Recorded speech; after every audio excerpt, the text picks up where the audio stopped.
Hi, my name is Chris McAllister. Welcome to the Sight Shift Podcast. If you've ever found yourself in that tense place of leadership where big goals collide with deep conviction, there's an old word for that. It's called wilderness. And when you're in the wilderness, in the uncertainty, you're in a beautiful place because that's where you can find ancient wisdom. For ambitious, faith-driven leaders, I want you to know there's a way forward and you're not a bad leader to be where you are. We're going to help you in this podcast take all of those moments and use them to make culture your edge in your team, in your organization, in your family. Welcome, everybody, to the Sight Shift Podcast. We are in our new series, the C-Suite series, and I'm having a lot of fun. I can't interview everybody we work with, but there are stories that pop up that I'm just so excited to bring to you. And this is one of them today because this is a pattern we've seen in a number of organizations. And that pattern is so powerfully present today with Mike and José of FreshPro, two founders, and they've done this together. They're like brothers. They've been through the thick of it, and they're building something substantial. So guys, welcome to the podcast today. So glad you're here. Hello. Yeah. Glad to be here. Woohoo. Yeah, I can't wait. So, José, maybe just introduce yourself a little bit. Tell us a little bit about FreshPro and your role. And then I've got a question for you, Mike. Yeah, so Mike and I started FreshPro. Well, I guess we can go even before that. We've, known each other since high school, lived together in college, worked downtown together here in Orlando, Florida, and have always kind of been working odd jobs together as we grew up. We both worked for my father's roofing company, and I've always been more on the kind of finance side of things, even back in the day when I was working for my dad's company. And Mike had always been a little more taken into the sales. So we anyway grew up together, and then started FreshPro. Found our way into produce, and we can talk about that in a little bit. But started FreshPro maybe 13 or 12 or 13 years ago, and have been rocking and rolling ever since. Right on. I think one of the things for the audience that are listening, they're going to go to the grocery store and see watermelons and not understand the drama of the business. And so, Mike, take us a little bit into, what makes this business tough and what you saw as an opportunity that even, spoke to you and drew you in and say, hey, let's do something here. Yeah, like my fun origin story that I've told like 1,000 times, because anytime you meet somebody and you tell them you do watermelons for a living, they're like, how in the hell, did you find yourself in that? And usually I tell them it was out of desperation. I was so miserable in a cubicle, in my finance job, that I was willing to try anything, something as crazy as watermelon. So a mutual friend of ours, somebody I'd known since middle school. He was always seemingly successful, always had a lot of money. He was like the baller in college, would pick up drinks. Um, he told me one day that he was starting a brand new company and wanted me to come on board, be his first hire. And so after a couple weeks of convincing, I was desperate enough to ditch finance and try it. And it was pretty exciting. The first day I showed up, I heard him just hustling on his cell phone, sitting at a card table, printer on the floor in the corner. It wasn't a very luxurious setup, but he was wheeling and dealing. He was hustling his butt off, buying and selling loads of watermelons. And I stopped him at one point and said, okay, I just saw he did. He bought a load for 10 cents a pound. He sold it for 12 cents a pound. How many pounds are on the load? He's like 40,000 pounds. So I take out my calculator, I do the math. I'm like, okay, you just made 800 bucks. He's like, I did. I just made 800 bucks. Yeah, wow. You just made 800 bucks, two phone calls, 800 bucks. He's like, yep. By the end of the day, he'd sold 3 or 4 loads of watermelons. He'd made a couple $1,000s, and that was like unheard of money. And meanwhile, 15 years ago, we were working probably for about 800 bucks a week. Not less. Yeah. Yeah. My first job in finance, I was making $28,500 a year. So I worked in a like legitimate trade room, where portfolio managers were trading millions of dollars of stocks and bonds and stuff. But anyways, I think I was more designed for this type of, I wouldn't call it blue collar. It's like it's somewhere in between white collar and blue collar. I don't know, dirt collar, but there's a lot of color in it, less rigid, less pretentious. So that suited my personality well. Super low barriers of entry, with working with him for a week, he instantly put me on the sales desk and I was cold calling people, convincing them to sell me $100,000 of produce within a couple days. So I mean, I saw immediately a lot of opportunity. So as soon as I kind of got my footing, I was so excited about it. The first person I called was Jose, and I was like, "You won't believe this shit. Like, we had it wrong. Public accounting and finance are not the way. It's watermelons." And so after a couple drinks, I convinced him to join us. Um, Me and Jose worked for him for a couple years. We had kind of a big falling out. And Super Bowl Sunday 2013, we kicked off FreshPro. Dang. And yeah, uh, so it's just over 12 years ago. We've never had a retracement year. We've had 12 years of consecutive growth. We still have a lot of fun doing what we're doing. And now we're probably the top five largest watermelon shipper in the country. We go coast to coast, California to New York. Got a pretty elaborate Mexico program, 52 weeks a year, and we're produce people now. Right on. Man, well, I think it goes without saying, but it's still important to do it. Great freaking job getting here. I mean, there's so much around a story of leadership and business that has all the blood, sweat, and tears, the guts of it all.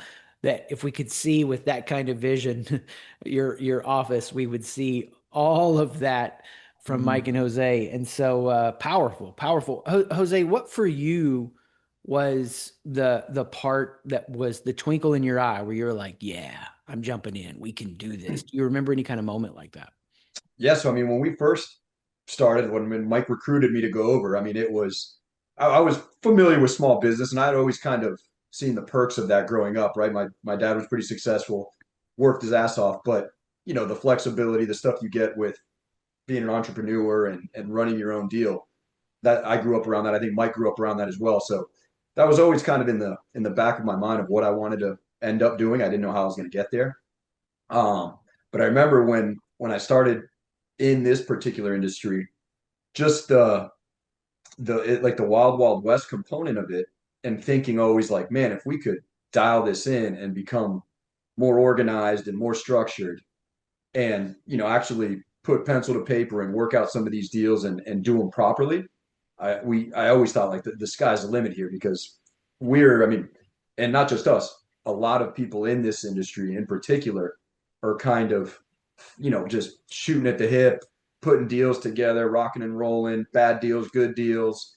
What do I owe? Who knows? Who owes me money? Who knows? Like it was crazy. Hmm. And coming from an accounting background where, everything's, reconciled to the penny, you start thinking like, damn, these guys are kind of operating like this and they're successful. And I just always thought if you could dial this in and become a little more structured, professional, um, a little more, what would be the word? Like deliberate, you could really have some success here. And I remember early on, Mike and I would run spreadsheets with like 30 different variable factors of like, if we sell X amount of loads for this margin and only collect so much. Anyway, we had this thing figured out. And even like the shittiest of the shittiest projections were like, this is still doing pretty good and doing better than I'm doing now. So, so I think that was kind of the light for me of like, man, there's a lot of opportunity here. And I think if done correctly, there's, endless opportunity. Mm, mm. People looking on the outside in, uh, Mike, what would you say is like the most understated hardship that they just wouldn't get about building a business in this industry unless they were actually in it and doing it? Um, it's really hands-on, I think. So in a lot of different businesses that I've seen from afar, you can kind of post up inside of your office, inside of your headquarters, and kind of delegate most of what you need to do from there. But it's relationship driven, especially on the grower side. So like the way in which we source our watermelons, it's all dependent on our relationships with our growers. And if you're not traveling around, getting to know them, meeting them, vetting them, you know, um, you're gonna have a hard time building a good, reliable network. Same with the customer side. If you're not out there in front of your customers, going below the surface, not just staying strictly transactional, like, hey, we provide you a service and that's it. Um, you're missing out on a lot of other opportunities. So like it's harder to quantify. You can't see the one-to-one all the time. You don't know what's going to come out of that meeting, that convention you just went to, or that interaction you had with the customer. But if you stay consistent in those areas of like relationship development, getting out in front of people, bouncing ideas off each other, networking, um, it starts to bear fruit. Mm. I can only imagine the stories you guys have. Jose, what Mm. for you would be a story where something you were out in the field and maybe you're in Mexico with the growers, something you Mm. could share here, that you were like, whoa, the world is still the Wild West and people have no idea. I think you should tell them about our last trip.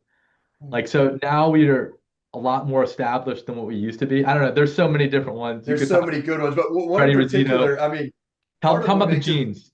part Tell of, them about oh the jeans. gosh, yeah, part of what makes this business unique is like Mike was saying, I mean, when we started, we did literally A to Z, which is I think why we've had success. We've learned from literally the ground up, like being in packing houses 12, 14 hours a day, driving forklifts, loading trucks, billing out trucks, fighting with truck drivers, having to go drive across town to pick up a load lockers. I mean, just crazy stuff. We were doing it and we were all in and we were having a great time doing it. We had worked together. We were in our late 20s and having a blast. And when we went out on our own, it was started to get, started to become real, but it was a little bit risky, and you're putting your dollars in there to try to turn them.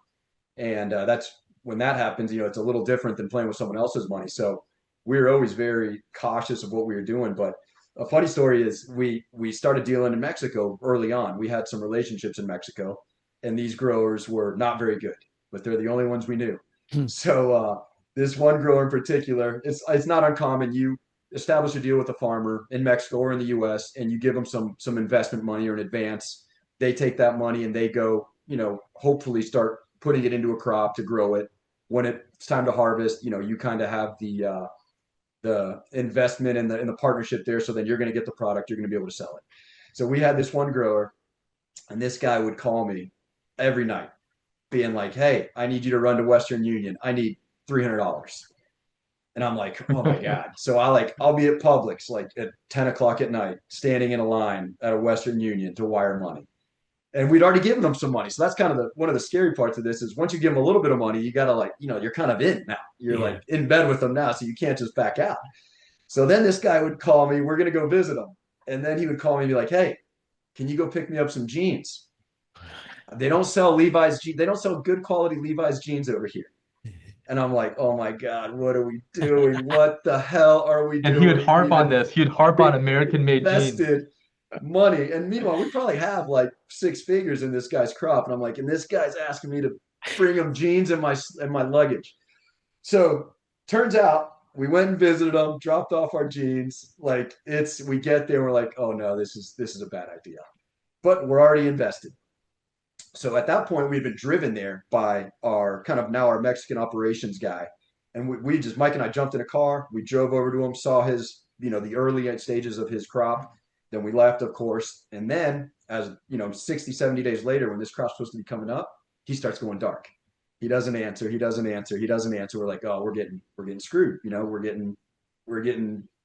He's gonna sell this crop to someone else. We're done. We're screwed here. So Mike and I go, let's go find him. And I forget where our Mexican manager was, but he couldn't make it at the time. So it was just me and Mike. And Mike's like, how are we gonna find him? And I'm like, dude, I think I can get there. So we literally fly to Cancun, drive about 6 hours to this region of Mexico, into the jungle of Mexico. And just by a stroke of luck, I'm just like envisioning like the Rain Man. Like, I think it's a left here. I'm talking roads where like there's no cell phone reception. You're in the middle of nowhere. Dirt And sure roads. enough, we make a left turn. I'll never forget. And there's a truck coming up the same way we're coming out the same way we're coming in. And we poked, and that SOB is, we literally ran into him.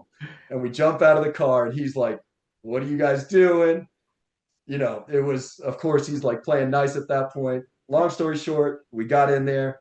We got him to send us some product. We made our money back, and that was it. But that story's always just so funny. By the skin of our teeth. But that's the kind of stuff we would do. I think that did separate us from other. I mean, we were in it. Like, that was our hard-earned money, and we were going to go collect it, or not by any sort of like bully measures, but hey, this guy's not answering. I'm gonna literally spend 2 freaking days to get to this guy's farm, one way or another, to see what the hell's going on. You And know, I think that's kind of the kind of effort and stuff we were putting into this early on. We were determined to make it work. one thing I think is really important for our success story is we had tons of enthusiasm, mostly because we had no other prospects. So it wasn't like, a lot of these different business groups I'm a part of, and you talk to other entrepreneurs, and everybody's really technical at this point in their career, and they're adopting things like EOS, and they have this roadmap, this model that, hey, it doesn't matter what I'm doing, if I'm starting up a roofing company or a commercial cleaning company, like I can use all these principles to find success, and I can be strategic and methodical. We didn't have any of that, like zero of that, but we had like endless enthusiasm and excitement and energy. Like, we would explore all opportunities, kind of too dumb to like feel embarrassed. Like whenever we would, put our foot in our mouth or do something stupid or whatever, it was like, all right, on to the next.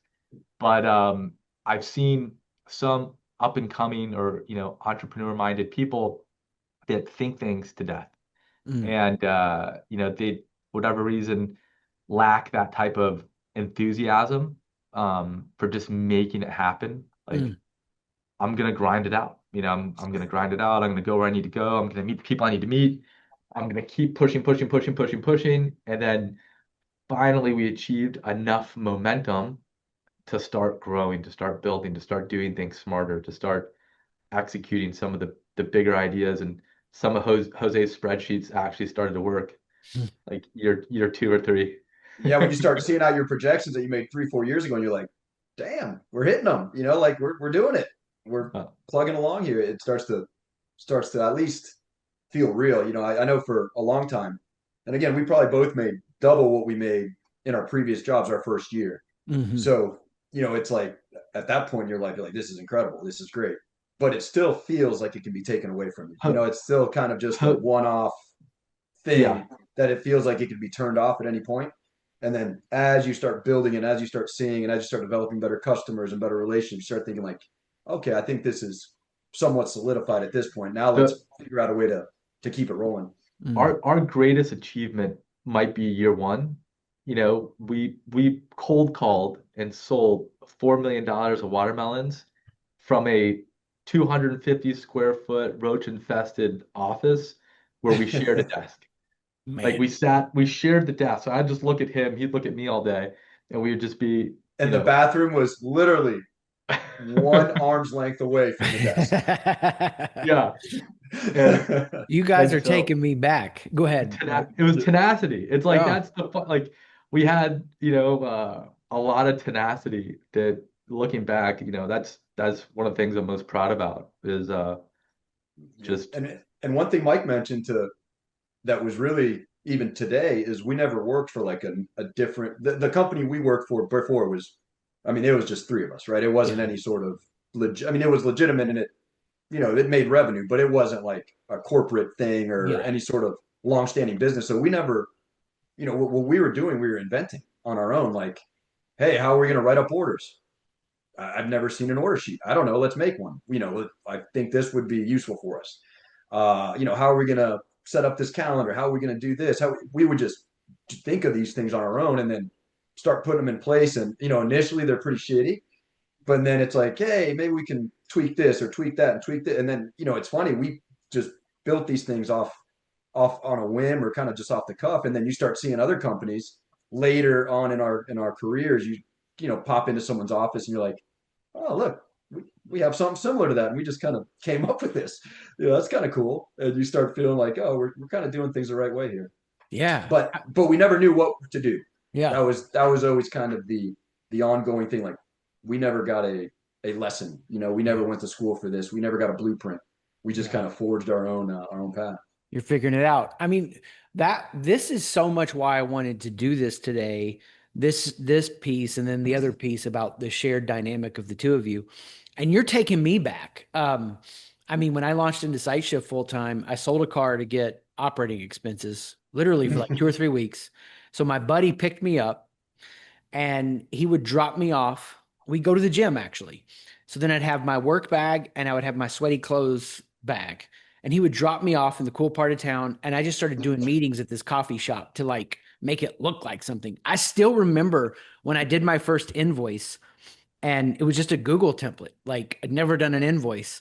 And I somehow I had the wherewithal to not let it be 0001. Yeah. Yeah.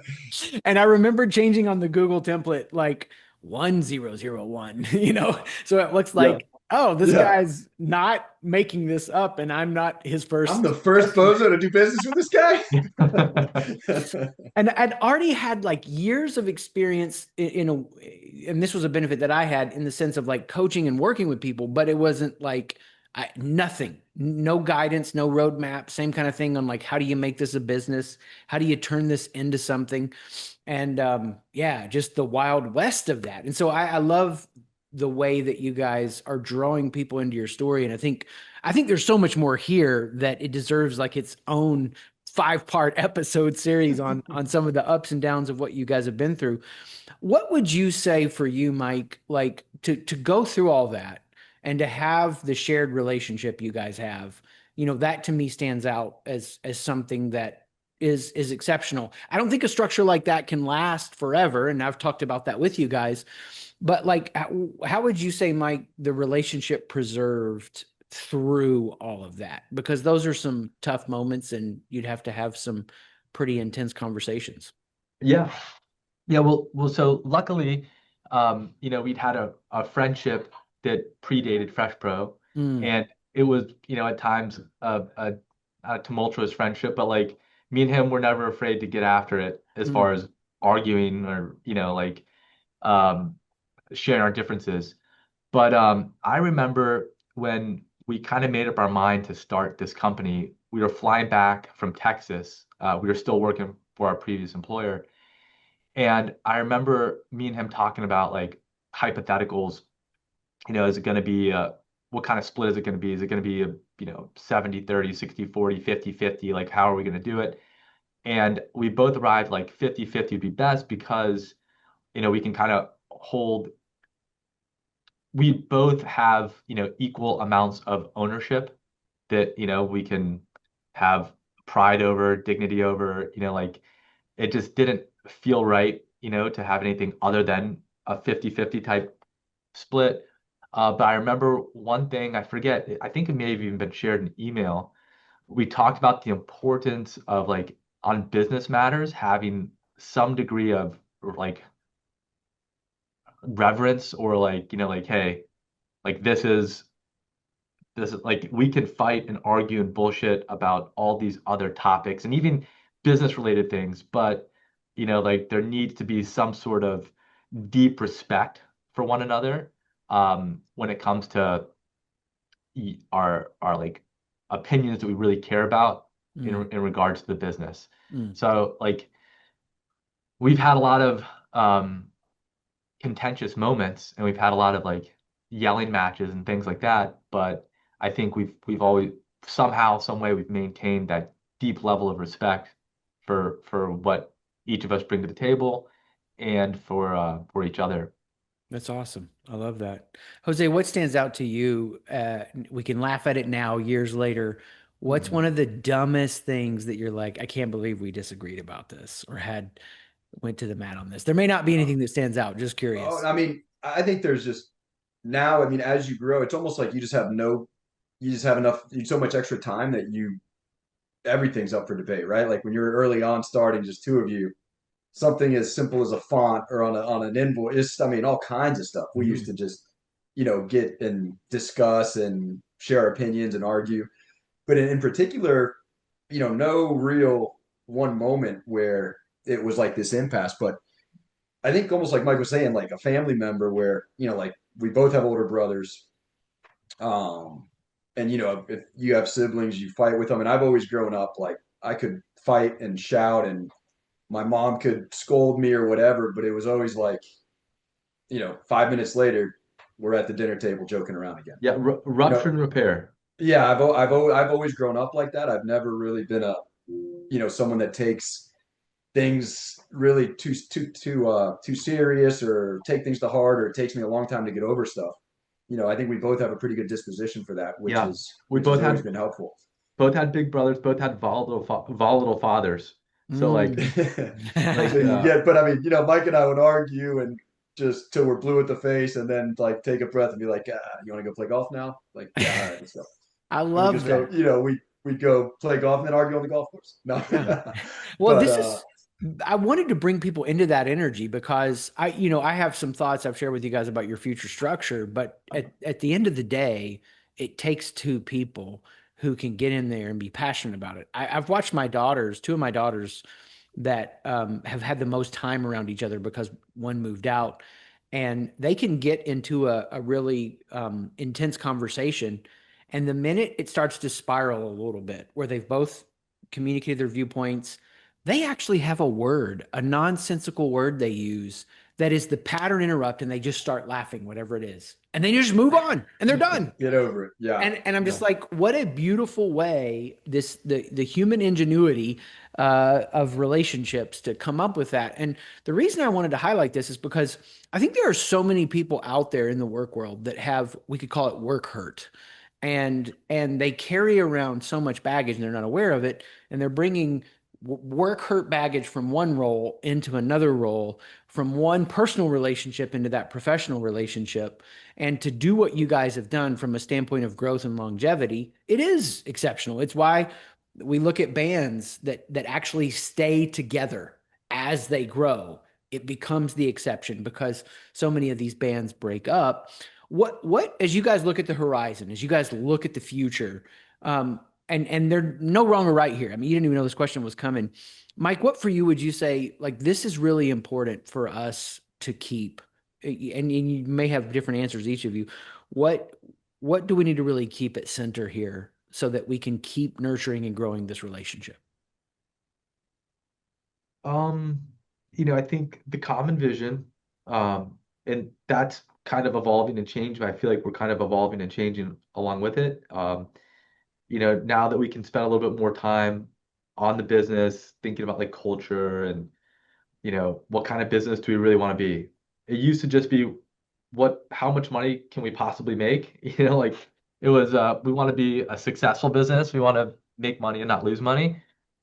But now we think a good bit more about the bigger questions of like impact and what kind of space are we creating for our employees? Mm, What kind of culture do we have? What are we providing to the industry? What are we providing to our customers? mm, What do we provide to our vendors? That's always a really big one for me mm, is, bringing people alongside us and us entering into like a mutually beneficial, mutually prosperous project. That's really cool. So, us staying aligned on like the big vision, now that we've obtained, a little bit of success.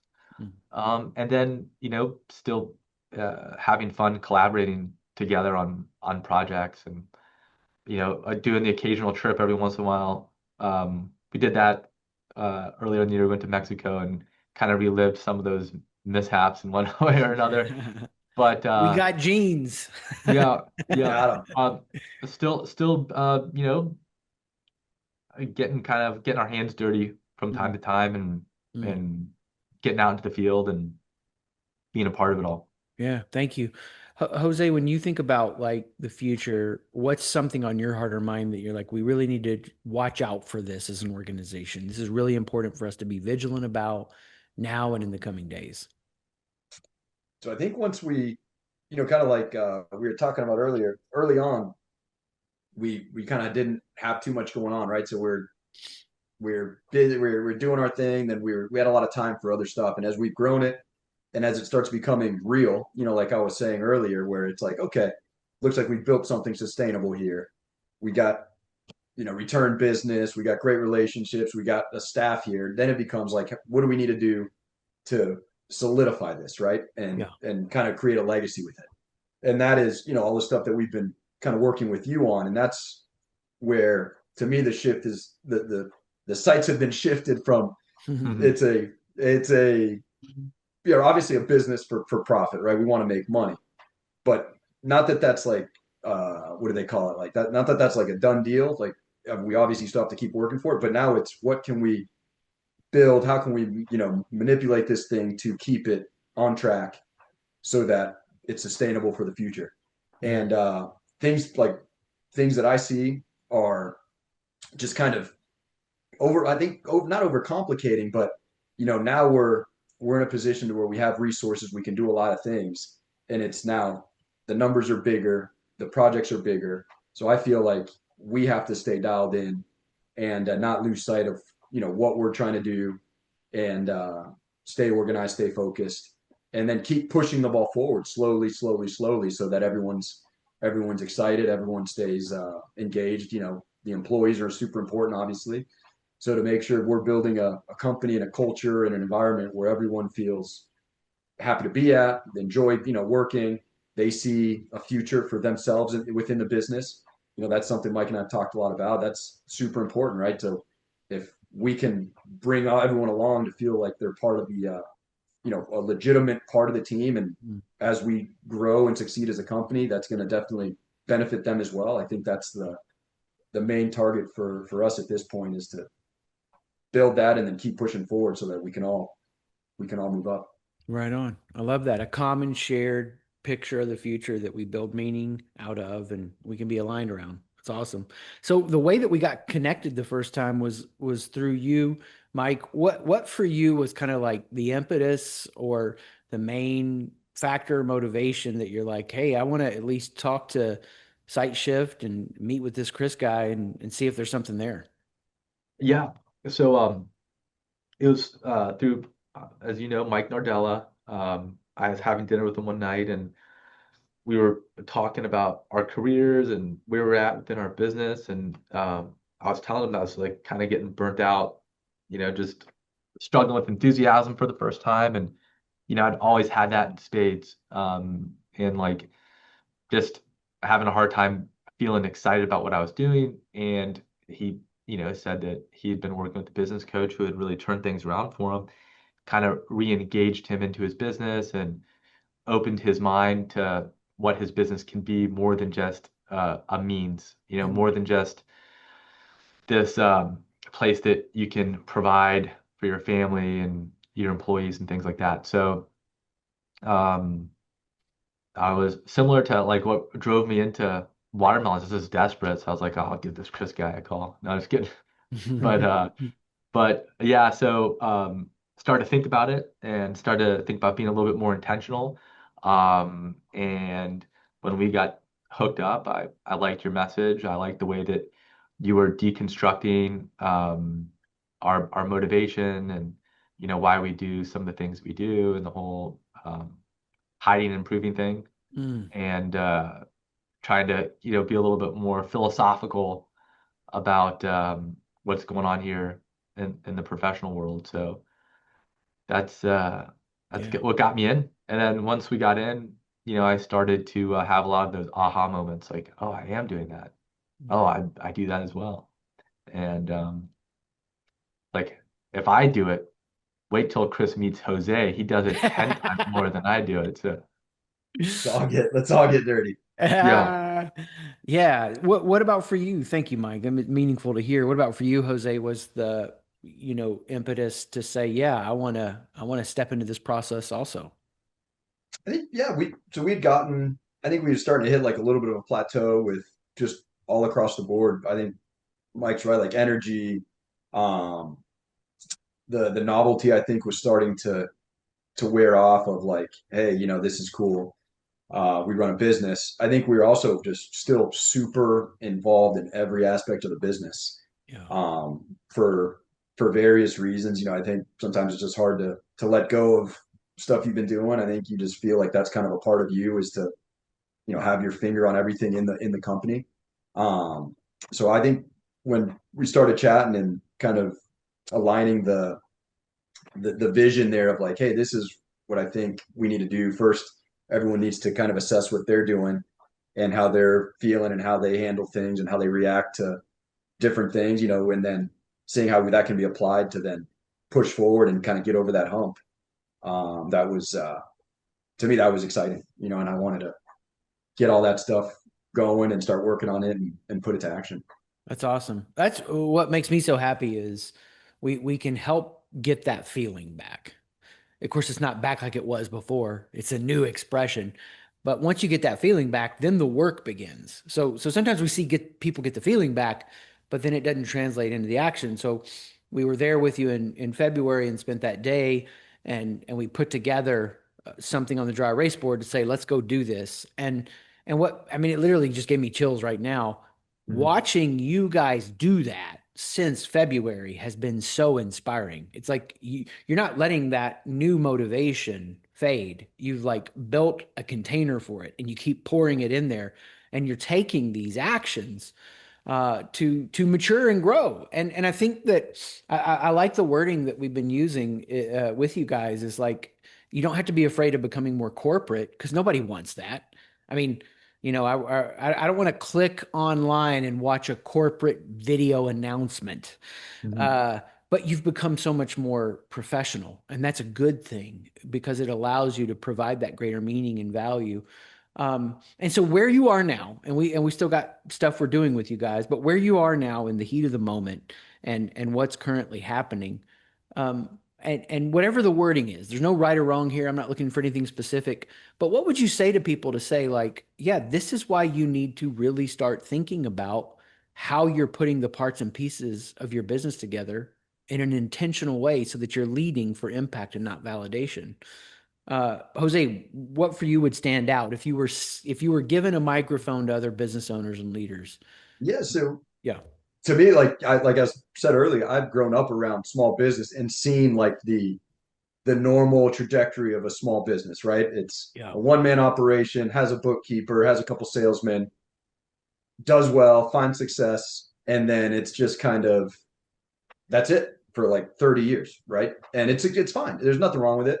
You make money, but it kind of becomes I don't want to say meaningless because it's not meaningless. It's obviously providing a great living for our family and everything. But I think you lose kind of that love for what you're doing. And with the stuff that we started working with you on, it was really eye opening to me as to how much the employees and everyone on like was jumping on board and appreciated the things that we were doing that you were suggesting or that you were kind of coaching us on. hmm, So once we started applying some of these things and people start feeling more comfortable about the future of their job, right? And they start feeling better about coming to work and they're having a better time and you can just see the vibe change a little bit.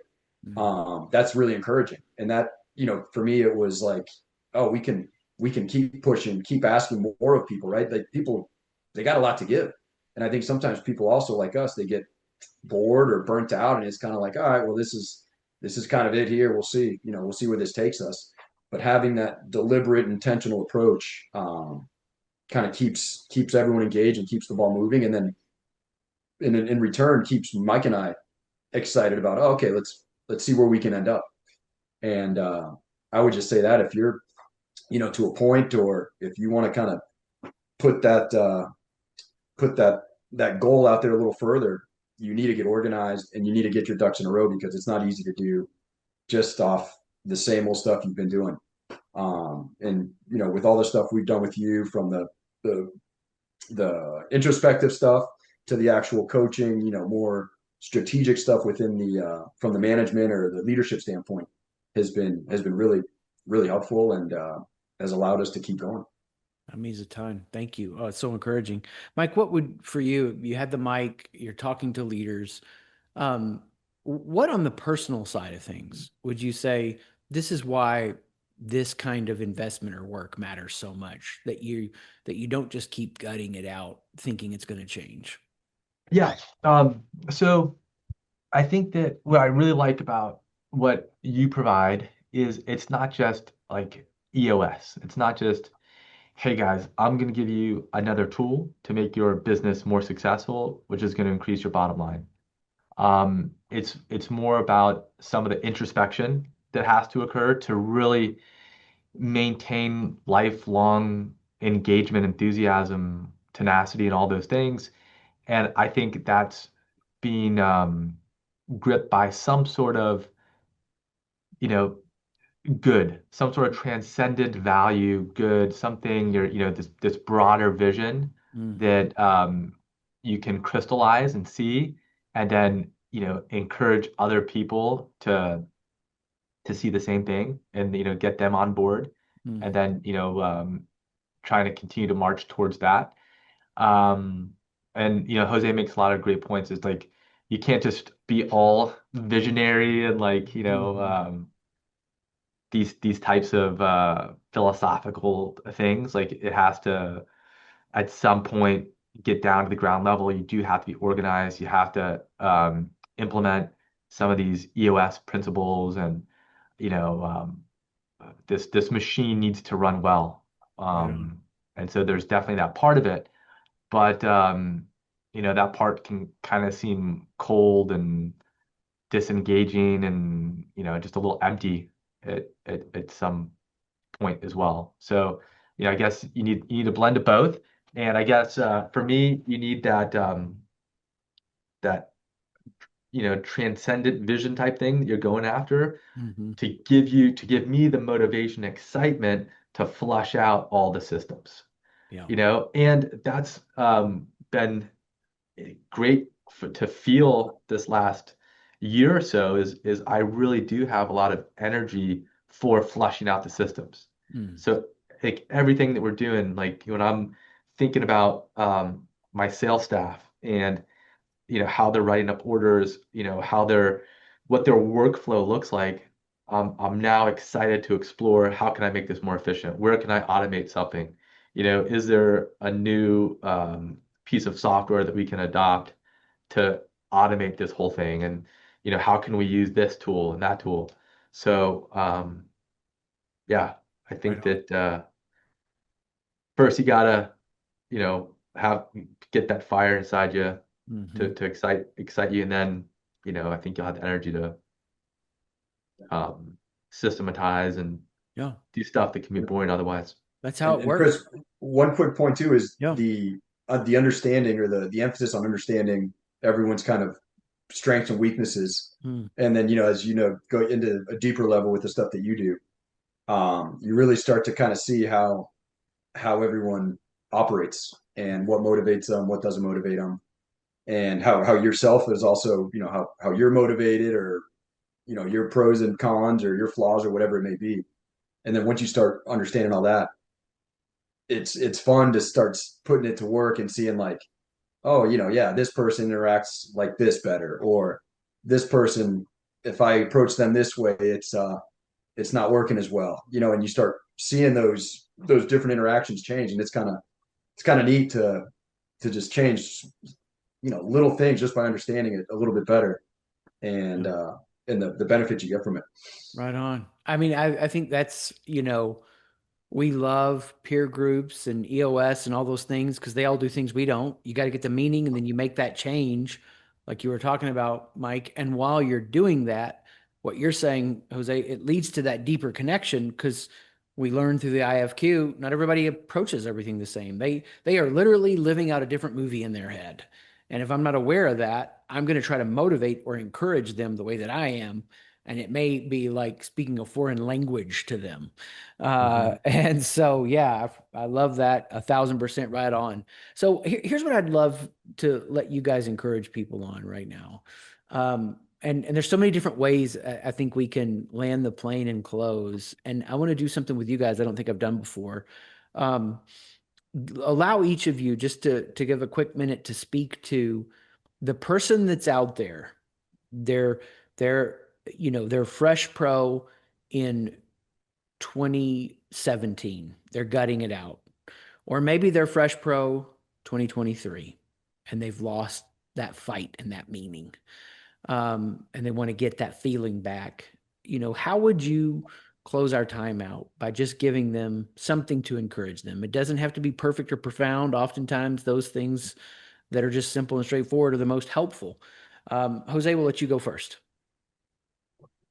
Man, so early on, I would say, if you're passionate about something or you want to, put something that's on paper and bring it to life, I would say, just go for it and just make sure you do your research and prepare a little bit and go out and see if you can do it. It's there's no shame in failure, right? If you're Mm, giving it a good effort and you do everything you can and then you end up short, then so be it. I don't think you can be afraid of that if you're gonna go on and do something on your own. And then, later on in the deal, it's I think educate yourself with all this type of stuff to continue to push forward and do whatever you can to spark that fire and keep pushing and like get the visions, the missions, figure out what you're really trying to do, and it does become easier as the day to day, the transactional stuff kind of starts settling in.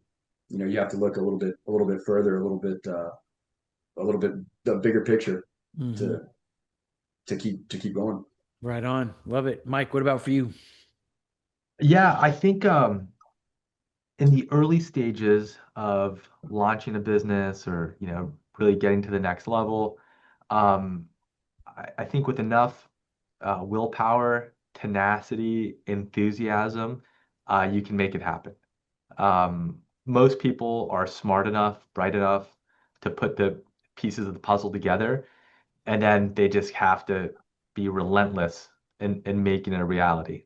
And, so that's, I think the Jose and I story for the beginning part of the business was, we didn't look back. It was going to be a reality. We were just, I don't know, I guess too dumb to be insecure. Like there were, we knew if we just made enough phone calls, that we could make some money. So like, um, really trying to will things and have no shortage of tenacity and enthusiasm. Mm, And that's contagious. mm, People appreciate that. Like when you're trying to close deals, if you're enthusiastic about whatever you're trying to close, it seems like it works so much better. It doesn't even matter what it is. yeah. If you speak to somebody who's like low on energy and unenthusiastic, you don't want to buy what they're selling. You don't want to jump on board. You don't want to be a part of it.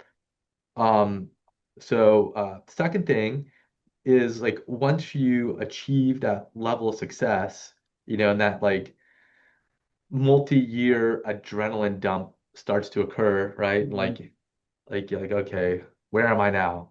All right, I can sell this thing, or is this just going to continue to be my, is it coupon cutting like source of income? Am I just gonna, start working on a succession plan and just keep pulling in the money?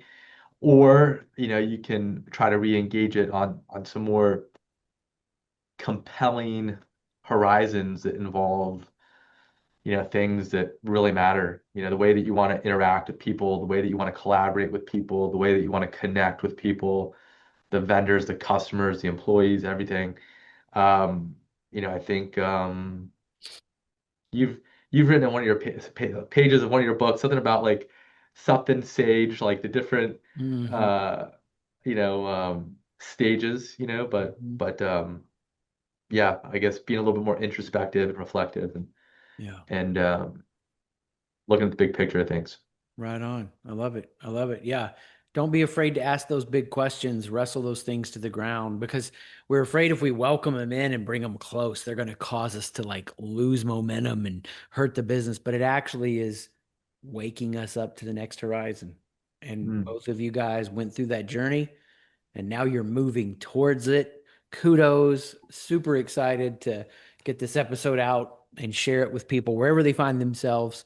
That early grit, that making meaning later, or really professionalizing things. Be encouraged, everybody. Thank you for being here on the podcast, guys. Honored to have you. Peace out, everybody. See ya. Bye. Thanks, Chris. Thanks so much for being with us on the Sight Shift podcast. I hope in some way we've encouraged you to face, lean into, and become aware of the moments that represent so much transformation possibility. If you want more, you can always go to SightShift, SIGHT, shift.com, and learn to make culture your edge.